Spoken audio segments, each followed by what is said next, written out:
الحمدللہ رب العالمین والصلاة والسلام علیک یا صفوۃ الانبیاء والمرسلین اما بعد فاعوذ باللہ من الشیطان الرجیم بسم اللہ الرحمن الرحیم قال اللہ تبارک وتعالی فی القرآن الکریم قل ان کنتم تحبون اللہ فاتبعونی یحببکم اللہ صدق اللہ العظیم۔ لائق صد احترام معزز و محترم ناظرین کرام، آپ کا میزبان محمد ثاقب اقبال شامی ایئر وائی کیو ٹی وی کی اس لائیو ٹرانسمیشن کے ساتھ پروگرام تزکیہ قلب میں آپ کی خدمت میں حاضر ہے۔ السلام علیکم ورحمۃ اللہ وبرکاتہ۔ محترم ناظرین، ہم نے انسان کے دل کے 7 دروازوں کو ڈسکس کیا اور 7 دروازوں کو بند کرنے کا پریکٹیکل میتھڈ سیکھا۔ ناظرین کرام، رسالت مآب صلی اللہ علیہ وآلہ وسلم کی بے شمار احادیث میں، متعدد احادیث میں انسان کے دل کے ان دروازوں کا ذکر ملتا ہے۔ کچھ احادیث میں رسالت مآب صلی اللہ علیہ وسلم نے 5 دروازوں کا ذکر کیا، کچھ احادیث میں 2 دروازوں کا ذکر کیا، کچھ احادیث میں 6 دروازوں کا ذکر کیا، لیکن دل کے یہ تمام دروازے رسالت مآب صلی اللہ علیہ وآلہ وسلم نے اپنی احادیث مبارکہ میں منشن کیے۔ اس وقت میرے سامنے امام جلال الدین سیوطی رحمۃ اللہ تعالی علیہ کی الجامع الصغیر فی احادیث البشیر النذیر موجود ہے۔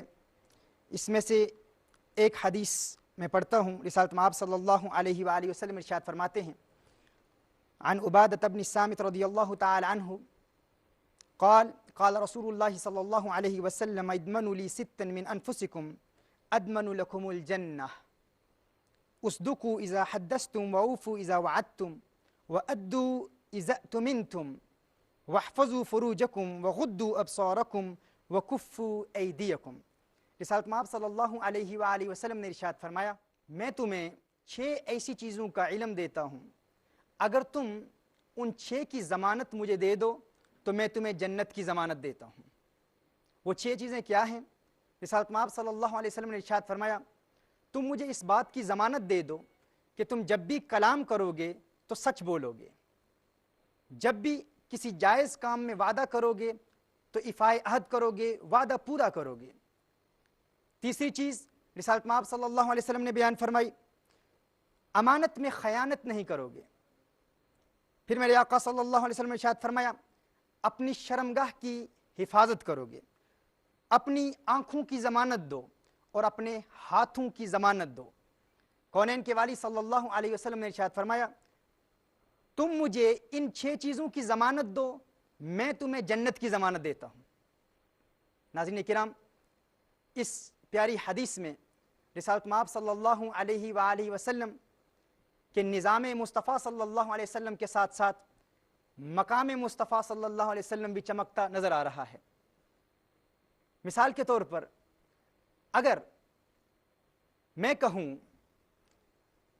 کسی دوست سے کہوں کہ اگر تو مجھے فلاں 6 چیزوں کی ضمانت دے، تو میرے 6 کام کر دے، کراچی کی ساری ملیں میں تیرے حوالے کر دوں گا، میں تجھے ضمانت دیتا ہوں کہ کراچی کی ساری ملیں تیرے حوالے کر دوں گا، تو مجھے 6 کاموں کی ضمانت دے، میرے تو یہ 6 کام کر دے، حیدرآباد کے سارے کارخانے تیرے حوالے کر دوں گا، تو میرے فلاں 6 کام کر دے، لاہور کی ساری فیکٹریاں میں تیرے حوالے کر دوں گا، میں ضمانت دیتا ہوں۔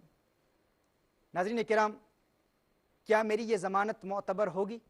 لوگ کہیں گے کہ ضمانت دینے کے لیے شرط تو یہ ہے کہ تو ان فیکٹریوں کا مالک بھی ہو، وہ تیری ملکیت میں ہوں، تو ان فیکٹریز اور ان کارخانوں کا مالک ہوگا، یا تیرے پاس اتنی استطاعت ہے کہ تو ان کو خرید کر فلاں شخص کے حوالے کرے گا۔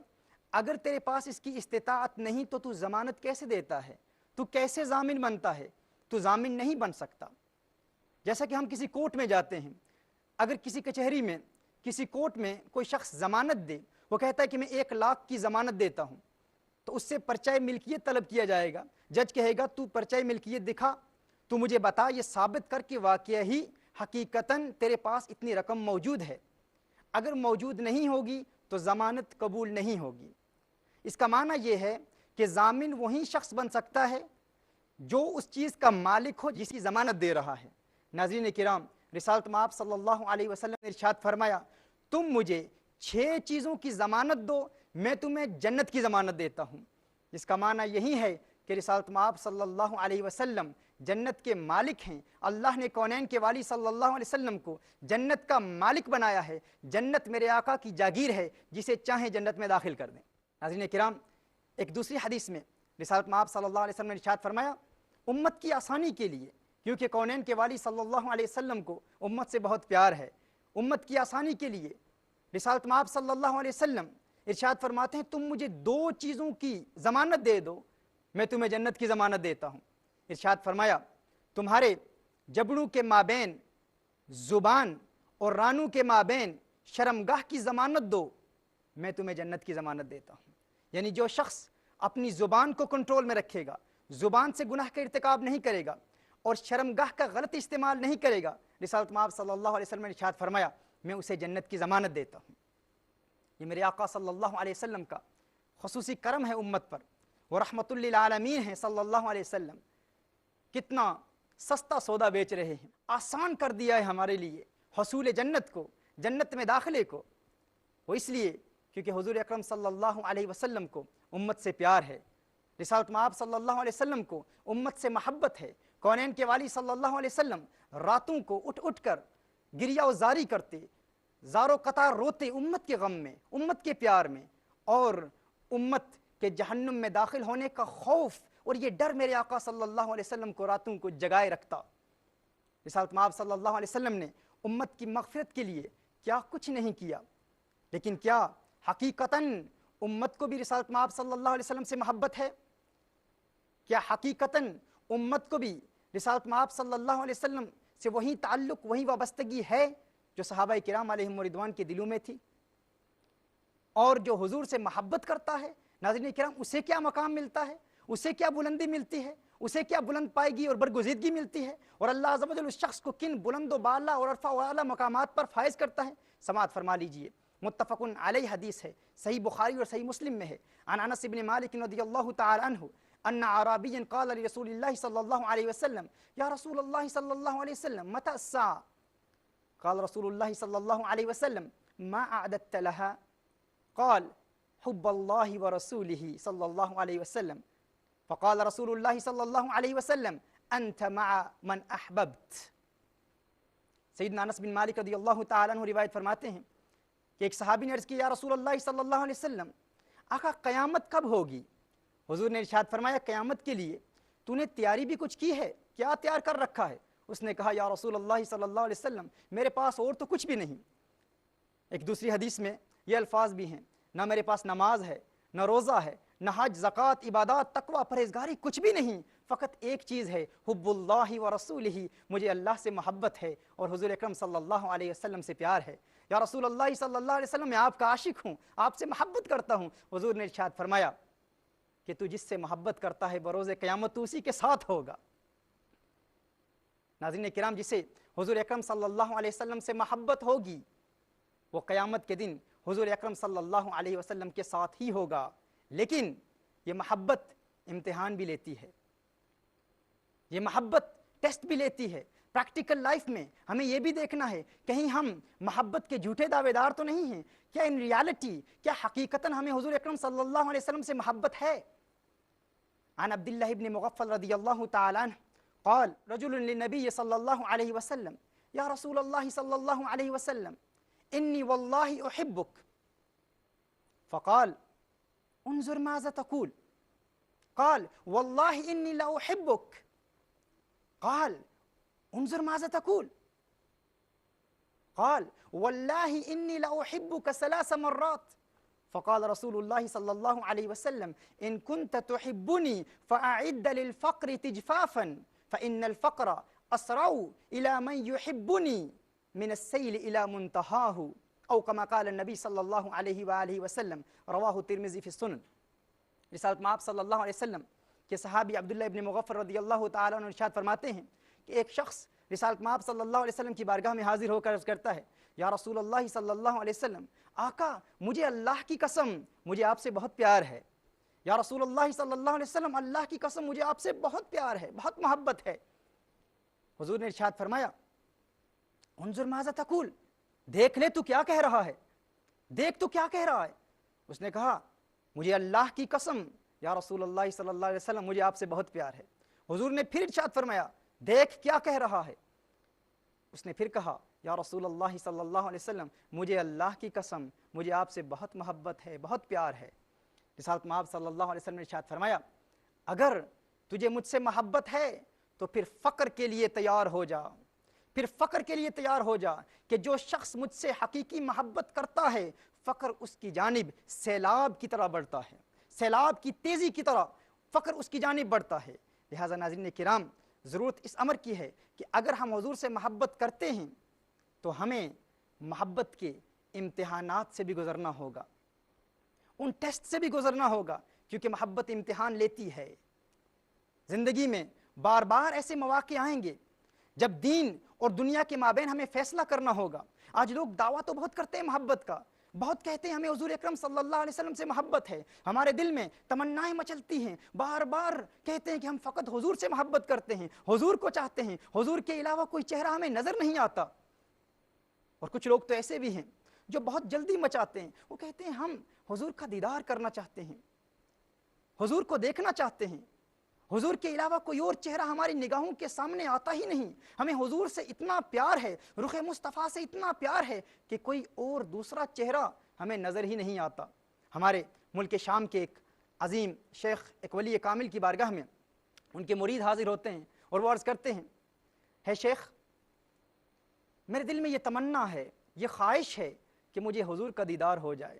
شیخ میں نے بڑے وظائف پڑھے، بڑے اوراد پڑھے، بہت جد و جہد کی، بہت محنت کی، بڑے مجاہدوں اور ریاضتوں سے گزرا ہوں، کبھی کبھی دیدار تو ہو جاتا ہے لیکن مستقل حضوری نہیں ملتی. میں چاہتا ہوں مستقل حضوری مل جائے، ہر وقت رخ مصطفیٰ صلی اللہ علیہ وسلم میری نگاہوں کے سامنے ہو.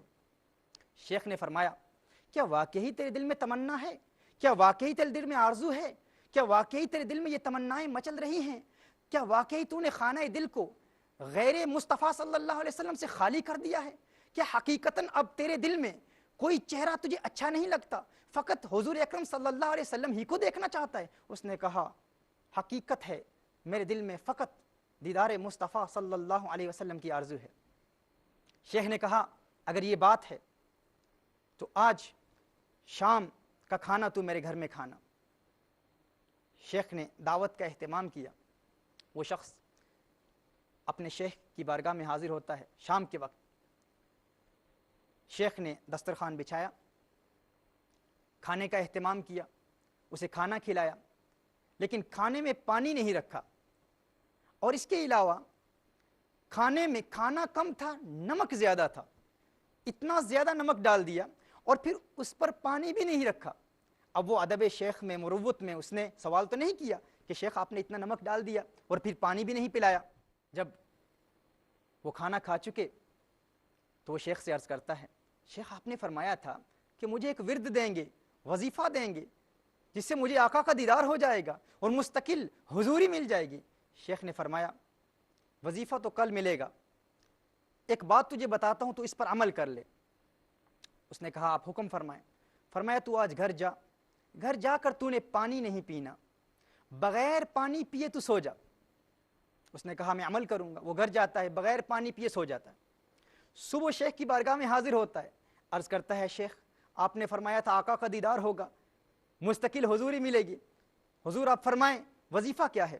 شیخ نے فرمایا تو نے رات پانی پیا تھا؟ اس نے کہا پانی نہیں پیا تھا. شیخ نے فرمایا بغیر پانی پی کے سو گیا تھا؟ کہا ہاں بالکل بغیر پانی پی کے سو گیا تھا. شیخ نے فرمایا رات کو کچھ خواب میں کچھ نظر آیا؟ کیا نظر آیا؟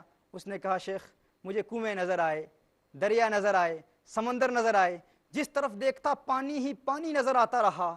شیخ نے فرمایا ارے نادان اب بھی نہیں سمجھتا، اگر پانی کی حقیقی پیاس تیرے دل میں موجود تھی، پانی کی حقیقی تڑپ تیرے دل میں موجود تھی، اور اگر پانی تیرے دل کی پیاس بجھانے کے لیے تیری خواب میں آ سکتا ہے تو آمنہ کا لال محمد عربی صلی اللہ علیہ وسلم تیرے عشق کی پیاس بجھانے کے لیے تجھے خواب میں دیدار کیوں نہیں کرا سکتا؟ تو حقیقی تڑپ تو پیدا کر، تو حقیقی تمنا تو پیدا کر. تیرے دل میں حقیقی تمنا موجود ہی نہیں ہے, حقیقی آرزو موجود ہی نہیں ہے. تو دعوے تو کرتا ہے کہ میں دیدار مصطفیٰ کروں, تو دعوے تو کرتا ہے کہ میرے دل میں کسی اور کی محبت نہیں, لیکن تیری نگاہیں پھر بھی حسین چہروں کو دیکھ رہی ہیں, تیری زبان سے پھر بھی گناہوں کا ارتکاب ہو رہا ہے, تیری آنکھیں پھر بھی حرام کی طرف بار بار اٹھتی ہیں, تیرے کان پھر بھی حرام سن رہے ہیں, تیرے پاؤں تجھے حرام کے مقامات پر لے جاتے ہیں, تیرے ہاتھوں سے حرام کا ارتکاب ہوتا ہے, تیرے پیٹ سے حرام کا ارتکاب ہوتا ہے, پھر بھی کہتا ہے کہ فقط تمنا دیدار مصطفیٰ کی ہے, مانگتا ہے وظیفے, مانگتا ہے اوراد و وظائف. فرمایا سب سے پہلے خانہ دل کو غیر مصطفیٰ سے خالی کر دے, جب دل کی دنیا آباد ہو جائے گی. اور وہیں وہ سبق ہے ناظرین کرام جو آج ہم پڑھنا چاہتے ہیں. دل کے ان 7 دروازوں کو, دل کے ان 7 گناہوں کے دروازوں کو بند کر کے ہم اپنے دل کی دنیا آباد کرنا چاہتے ہیں, تاکہ رسالت مآب صلی اللہ علیہ وآلہ وسلم کی حقیقی محبت مل جائے. اور جسے کونین کے والی صلی اللہ علیہ وسلم کی حقیقی محبت مل جاتی ہے ناظرین کرام, پھر اسے اور کچھ نظر نہیں آتا. صحابہ کرام میں سے ایسے بیشتر صحابہ کرام, بے شمار صحابہ کرام علیہم رضوان ہیں. حضرت ابو عبداللہ بن زید انصاری رضی اللہ تعالیٰ عنہ صحابی رسول ہیں, انہیں اپنی آنکھوں سے بڑا پیار تھا, آنکھوں سے بڑی محبت تھی. کیوں محبت تھی؟ کیونکہ وہ اپنی آنکھوں سے آقا کا حسین چہرہ دیکھتے تھے, آنکھوں سے دیدار مصطفیٰ کا شرف حاصل کرتے تھے, انہیں اپنی آنکھوں سے بہت پیار تھا. لیکن جب انہیں کسی نے بتایا کہ آقا کا وصال ہو گیا ہے, جب انہیں کسی نے بتایا کہ آج کے بعد دل کی آنکھوں سے تو آقا کا دیدار ہوگا, لیکن فزیکل جسمانی آنکھوں سے آقا کا دیدار ممکن نہیں ہے, تو عبداللہ بن زید انصاری رضی اللہ تعالیٰ عنہ نے اسی وقت دستے دعا بلند کیے, اسی وقت دعا کی کہ میرے مولا میری آنکھوں کا نور لے لے, میری بینائی لے لے, اب مجھے ان آنکھوں کی کوئی ضرورت نہیں. انہوں نے جو ہی دعا کی اللہ کی بارگاہ میں دعا مقبول ہو گئی, ان کی بینائی جاتی رہی. لوگ ان کے پاس آتے افسوس کے لیے کہ تیری آنکھوں کی بینائی جاتی رہی, لیکن عبداللہ بن زید انصاری فرماتے اب مجھے اپنی آنکھوں کی کوئی ضرورت نہیں. ان آنکھوں سے پیار اسی لیے تھا کیونکہ ان آنکھوں سے چہرہ والضحیٰ دیکھتا تھا, ان آنکھوں سے چہرہ مصطفیٰ دیکھتا تھا. فرمایا اب مجھے ہرن کی آنکھیں بھی مل جائیں تو مجھے کوئی خوشی نہیں ہوگی. ناظرین کرام, جسے حضور سے محبت ہو جاتی ہے اسے پھر کچھ اور نظر نہیں آتا.